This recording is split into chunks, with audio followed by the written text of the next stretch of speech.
А у тебя столько же, Да. и у меня. Самое время послушать тебя. Мгм.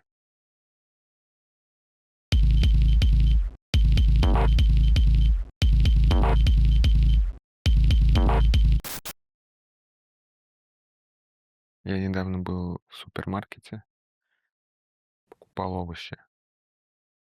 Ну, я их иду взвешивать, кладу на весы, и в этот момент на экране появляется надпись «Компьютерное зрение, идет распознавание товара». Я думаю, ничего себе, даже не надо вводить номер товара вручную. Мы уже что, в будущем? Я вот так стою, жду секунд 15, и на экране появляется надпись «Не удалось распознать товар, введите номер товара вручную». Я думаю, блин, ну все равно круто. Молодцы, что стараются. Это ж смелость надо иметь, чтобы написать компьютерное зрение, как будто мы в ёбаном фильме «Мстители». То есть они не написали: «Мы сейчас попробуем, если не получится, вы извините». Они написали «компьютерное зрение». Мне кажется, если выебываться, надо было дальше выебываться. Надо было написать «компьютерное зрение, идет распознавание товара, пристегнитесь».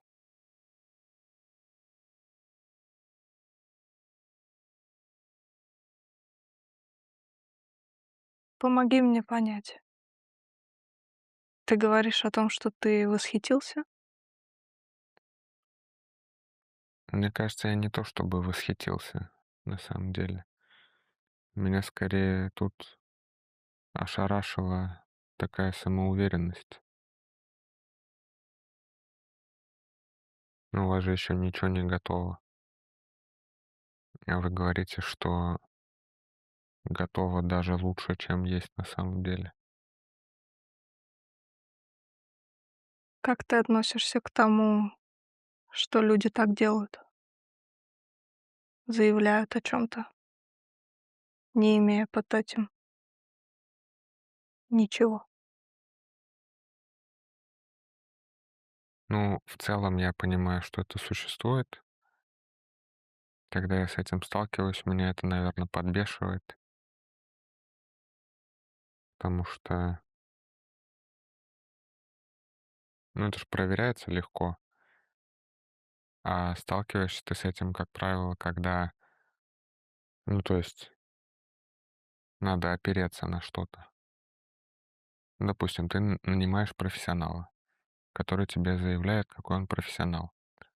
И в итоге, какой он не профессионал, выясняется в первые 15 секунд вашей совместной работы. Ну а чё, вот зачем говорить надо было тогда?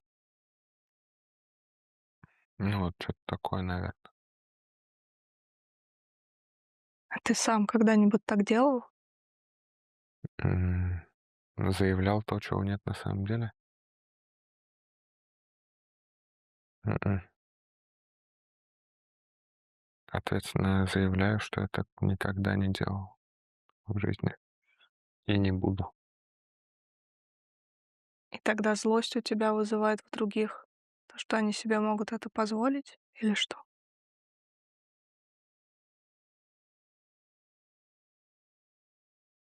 Ну, вот это тоже на самом деле смешно, что это как будто вот популярное, что тебя раздражает в людях, да, то, что ты себе не можешь позволить. Но я не то, что не могу себе позволить там вести себя как мудак, я просто не веду себя так. И вот, и по-моему, это нормально. И меня раздражает не то, что я в себе не могу это принять, а в том, что другие люди ведут себя по-мудацки. Это спокойно разделяется. Мне кажется, вот мудацкое поведение должно осуждаться именно. Ты это осуждаешь. Мудацкое поведение? М, да, Можно ли сказать, что это твоя ценность? Честно заявлять о своих возможностях и ограничениях. честно заявлять о своих возможностях и ограничениях, э, я бы так не сказал. То есть не заявлять нечестно о своих способностях, вот это, наверное, ближе туда. Мы немножко сейчас опять в логических играх тут, но честно заявлять о своих возможностях и ограничениях, э, как будто бы это, ну, невозможно и не требуется на самом деле, и не везде нужно. И свои ограничения я спокойно готов скрывать, и свои возможности я тоже готов скрывать. Да в целом это в любом взаимодействии актуально, но по идее в рабочем взаимодействии это называется коммерческая тайна. То есть, ну, никто не раскрывает свои возможности и свои ограничения. Это нормально. Но когда ты говоришь, что ты можешь сделать дело, когда ты его априори понимаешь, что ты не можешь сделать, вот это как будто уже лишнее. В чем разница для тебя между коммерческой тайной, когда ты не все раскрываешь, и вот этим поведением, когда ты заявляешь то, чего пока нет? В одном случае это неактуальная информация, а в другом случае это прямой обман. То есть в конкретном деле важно, что ты можешь и чего ты не можешь. И если ты заявляешь, что ты это можешь, а выясняется, что ты не можешь, то это прямой обман. А если ты говоришь, что ты вот это конкретное дело можешь сделать и делаешь его, то этого достаточно. Неважно, что у тебя там, какие у тебя ограничения в принципе. Важно, что твоих сил хватает на это конкретное дело. О котором ты заявил. Да. Ты говоришь про такое отношение к заявлениям людей только в профессиональном контексте или это распространяется на другие тоже? Да в целом в жизни как будто,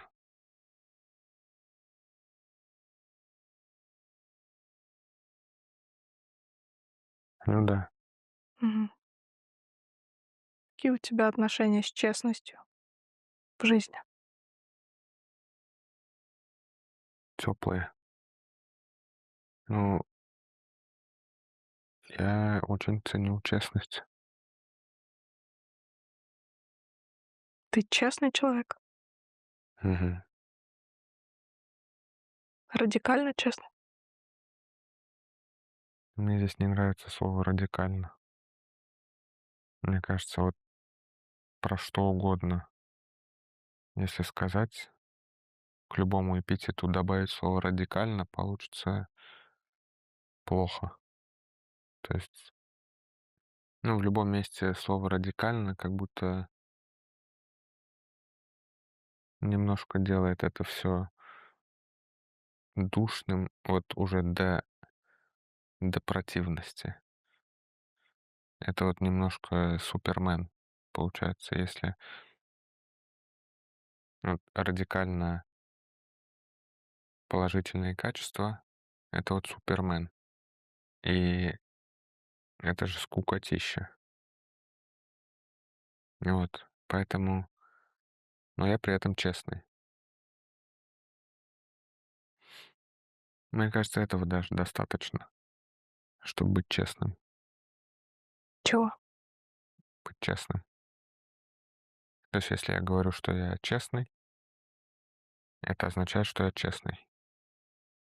И при этом не говоря, что я радикально честный. Как будто слово "радикально" здесь даже не делает тебя более честным на самом деле. М, То есть если человек не радикально честный, то он нечестный. Если я честный, но кроме вот этих моментов, то это же я нечестный. м. То есть это вещь сама в себе. Ну, слово "честный" имеет значение такое, что ты честный. Ну вот, и как будто бы усиление это не требует, да. Как будто здесь вот нет градации. М. Ты в своей жизни врал? Да, Как это совместимо? это вот сейчас парадокс был бы, если бы я сказал, что нет, я бы соврал. Хм, Как это совместимо? М, Ну, мне кажется, честно говорить, что ты врал. обнуляет ли это вранье? Обнуляет ли это вранье? Ну, если ты соврал, а потом говоришь, что ты соврал, то ты, получается, что не получается. Хотел сказать, что получается, что ты не соврал, но ты соврал, а потом еще и признался. То есть ты вдвойне некрасиво поступил. Потому что ты, если бы ты сразу честно сказал, то это было бы вот именно смело и в соответствии с какими-то ценностями, да, честности. А если ты сначала врешь, а потом сообщаешь правду, то получается ты сначала соврал от малодушия, а потом еще и признался, что соврал, тоже от малодушия, потому что ты испугался, что ты врешь. Вот, поэтому здесь это не отменяет вранье. Но мне кажется, честные люди могут врать. Сейчас подумала, что то, что ты описала, как раз похоже на весы в магазине. Они соврали и признались. М. Не, они попытались, и у них не получилось. Они заведомо не знали, что они не могут, но заявили, что могут. Это вот именно безрассудная самоуверенность и высокомерие, и абсолютное неотдавание себе отчета в том, что ты делаешь. Получается, это не вранье. Это, да, фактически это не вранье. Это, ну, кто здесь субъект вранья? Это вот, ну, создатели весов тут врут, очевидно.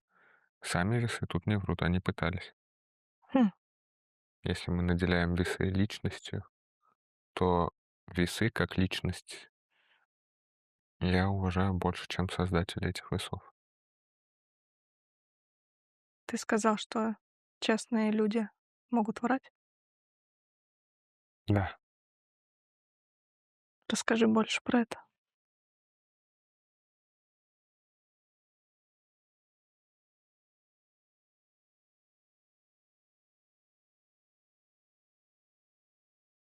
Ну,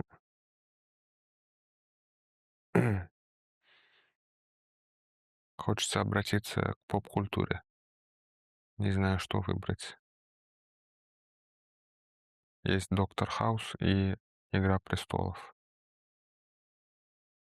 Из «Доктора Хауса» просто фраза, что все врут.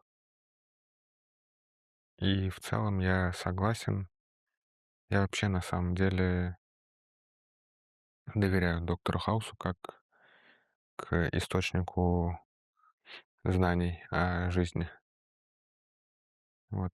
А в «Игре престолов» есть пример просто вот именно вот до тошноты честного человека — это Нед Старк.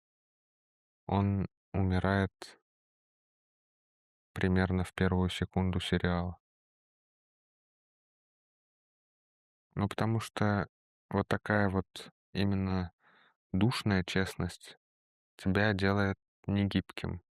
М, Это никому не надо. хм. Никому ты имеешь в виду, тебе это не надо, это опасно? Или окружающие тоже становятся объектом влияния твоей радикальной честности? Вот хороший вопрос, опасно ли это? Я вот почему-то подумал, что это не опасно. Я как будто это не из опасности вот так рассуждаю. Это не то, что вот как бы хочется быть радикально честным, но страшно, да? А это именно как-то скучно. У меня это вот как будто вызывает ощущение некрутости какой-то. То есть нет глубины, именно вот многогранности какого-то характера. Это вот именно я честный, и ты ходишь такой вот, все это все, что о тебе известно. Вот я, наверное, в какую сторону думаю. А если ты все таки нет-нет, да врёшь? Как это влияет на характер? Делает интереснее. Чем?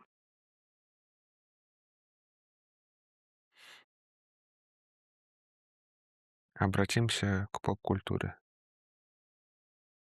Вот в этой же «Игре престолов» был Тирион Ланнистер. Потрясающий персонаж. Очень привлекательный. Умеет он врать? Умеет. Врет он? Врет. Честный он при этом? По-моему, честный.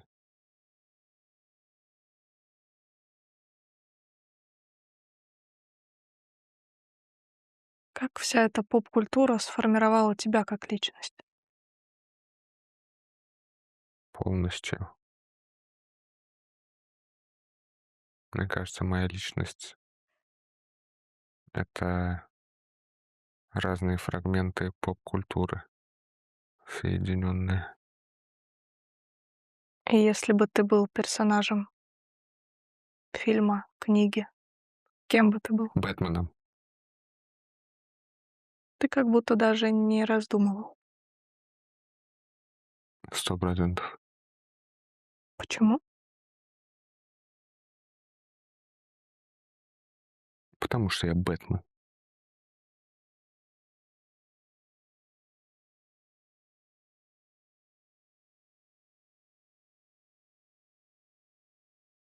Как-то объяснишь? Извини. Забыл, что не всем эти отсылки кажутся крутыми, и что на психотерапии еще надо объяснять. Бэтмен. Да. Ты меня так теперь будешь называть? Пожалуйста. Думаю, до конца этой встречи не исключено. Хм.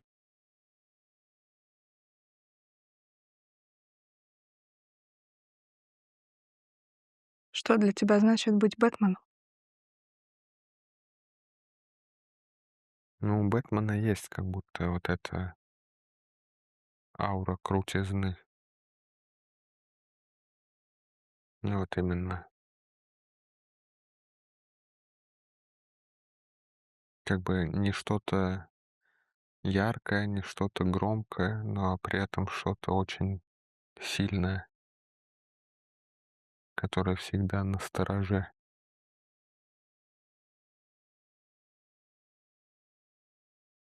Это круто.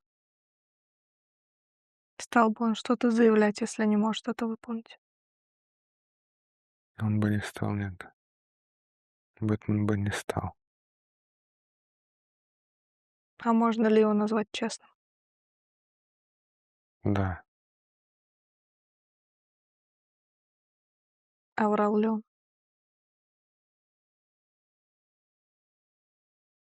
я думаю, что да. Как минимум, Брюс Уэйн врал, что он не Бэтмен, и что он ведет ночной образ жизни, развлекаясь по клубам, а не охраняя правосудие. Вот разделяем ли мы Бэтмена и Брюса Уэйна в этом вопросе? Вот это интересно. А разделяем ли мы разные стороны себя внутри себя? А это тоже интересно. Но кто-то, может, и разделяет. Хм. Да, наверное, в какой-то степени разделяем на самом деле. И, наверное, вот эта способность к разделению добавляет гибкости как раз вот этой. То есть ты когда не за одну идентичность держишься, а ты понимаешь, что ты в разных ситуациях можешь себя по-разному проявлять и условно разными сторонами поворачиваться. Это же получается по сути разделение, но по сути оно и есть гибкость. Если опять же вернуться к честности, если у тебя есть только одна сторона честной, то ты не гибок, соответственно. Отсутствие многогранности становится ригидностью. Я вот так покиваю, потому что я не понимаю слова ригидность. Оппозиция гибкости. Я не понимаю слова оппозиция. Противоположность. Да, Можно ли сказать, что можно сказать жесткость. жесткость? Извини. Мы здесь для того, чтобы выбирать слова, которые нам нравятся. Тебе какой нравится? Ригидность. Хорошо. Правильно ли я услышала, что если в тебе много сторон твоей идентичности, одна из них может быть честной, а другая может врать во имя того, чтобы та была честной? Звучишь, как будто пытаешься найти оправдание своему вранью где-то. Звучишь, как будто хочешь проанализировать меня вместо себя. Звучишь, как будто все еще пытаешься найти оправдание своему вранью какому-то. Можешь ли ты задать прямой вопрос? Ты это делаешь, чтобы оправдать свое вранье какое-то. Да. Как тебе это? Вызывает уважение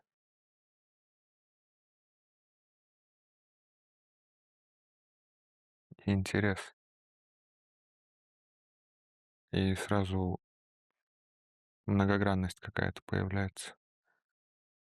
Какой-то какие-то специи в персонаже, понимаешь? И сразу становится интересно смотреть. И то, что ты так смело признаешься в том, что ты это делаешь для того, чтобы врать, то есть это сразу говорит о том, что ты можешь врать, и о том, что ты еще и можешь смело про это говорить. Классно. Мне нравится это. М, Да, это привлекательно. Но про разработчиков весов ты говорил другое. Давай сейчас не о них. М, Давай о нас. Можем ли мы здесь остановиться? Мы же только начали.